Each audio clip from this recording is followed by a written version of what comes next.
بسم اللہ الرحمن الرحیم۔ السلام علیکم دوستو۔ ایک مرتبہ صحابہ کرام رضی اللہ تعالیٰ عنہ نے حضور پاک صلی اللہ علیہ وآلہ وسلم سے عرض کیا کہ اے اللہ کے رسول، ہمیں اپنے بارے میں کچھ بتائیے۔ آپ صلی اللہ علیہ وآلہ وسلم نے ارشاد فرمایا، میں اپنے باپ ابراہیم علیہ السلام کی دعا ہوں، اپنے بھائی عیسیٰ علیہ السلام کی بشارت ہوں اور خوشخبری ہوں۔ جب میں اپنی والدہ کی شکم میں آیا تو انہوں نے دیکھا کہ گویا ان سے ایک نور ظاہر ہوا، جس سے ملک شام میں بصرہ کے محلات روشن ہو گئے۔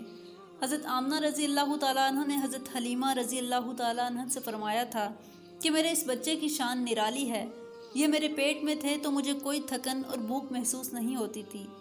حضرت عیسیٰ علیہ السلام وہ آخری پیغمبر ہیں جنہوں نے آپ صلی اللہ علیہ وآلہ وسلم کی آمد کی خوشخبری سنائی۔ اس بشارت کا ذکر قرآن مجید میں بھی ہے۔ سورہ صف میں اللہ تبارک و تعالیٰ فرماتا ہے، اور اسی طرح وہ وقت بھی قابل ذکر ہے جبکہ عیسیٰ ابن مریم نے فرمایا کہ اے بنی اسرائیل، میں تمہارے پاس اللہ کا بھیجا ہوا نبی ہوں کہ مجھ سے پہلے تورات آ چکی ہے اور میں اس کی تصدیق کرنے والا ہوں، اور میرے بعد جو رسول آنے والے ہیں ان کا نام مبارک احمد ہوگا، میں ان کی بشارت دینے والا ہوں۔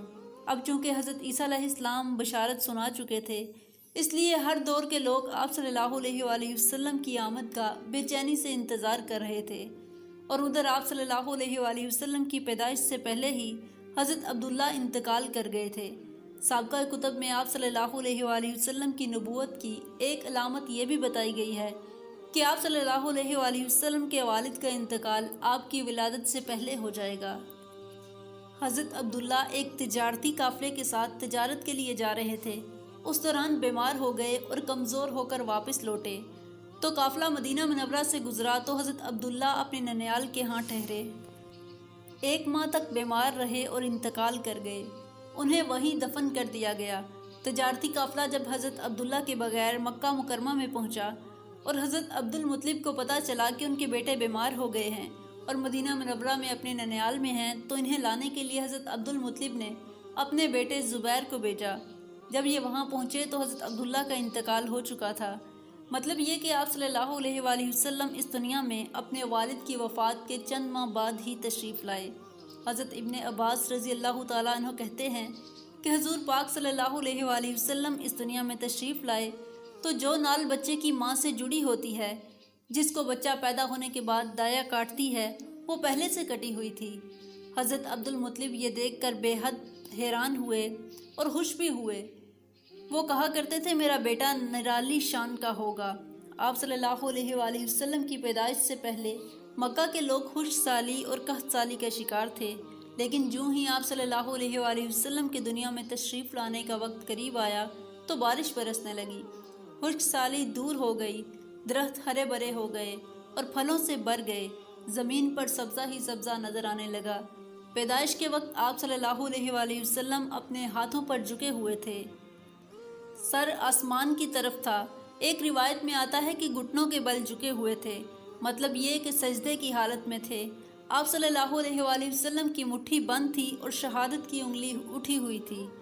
حضور پاک صلی اللہ علیہ وآلہ وسلم فرماتے ہیں کہ جب میری والدہ نے مجھے جنم دیا تو ان سے ایک نور نکلا اور اس نور سے شام کے محلات جگمگا اٹھے۔ آپ صلی اللہ علیہ وآلہ وسلم کی والدہ سیدہ آمنہ رضی اللہ تعالیٰ عنہ فرماتی ہیں کہ محمد صلی اللہ علیہ وآلہ وسلم کی پیدائش کے وقت ظاہر ہونے والے نور کی روشنی میں مجھے بصرہ میں چلنے والے اونٹوں کی گردنیں تک نظر آئیں۔ علامہ ساحلی رحمۃ اللہ علیہ نے لکھا ہے کہ جب آپ صلی اللہ علیہ وآلہ وسلم پیدا ہوئے تو آپ صلی اللہ علیہ وآلہ وسلم نے اللہ کی تعریف کی، اور ایک روایت میں آتا ہے کہ اللہ تبارک و تعالی سب سے بڑا ہے اور میں صبح شام اللہ کی پاکی بیان کرتا ہوں۔ آپ صلی اللہ علیہ وآلہ وسلم کی ولادت کب ہوئی، اس پر سب کا اتفاق ہے کہ وہ پیر کا دن تھا۔ آپ صلی اللہ علیہ وآلہ وسلم صبح فجر طلوع ہونے کے وقت دنیا میں تشریف لائے۔ تاریخ پیدائش کے سلسلے میں بہت سے قول ہیں۔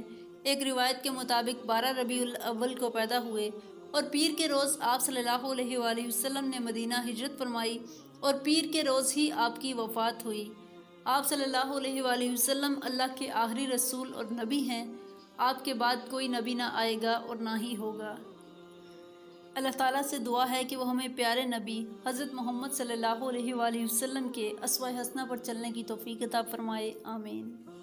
دوستوں اگر ویڈیو انفارمیٹیو لگی ہو تو ویڈیو کو لائک کریں اور چینل کو سبسکرائب کریں تاکہ مزید ایسے خوبصورت اسلامک واقعات کی ویڈیوز آپ تک بآسانی پہنچ سکیں۔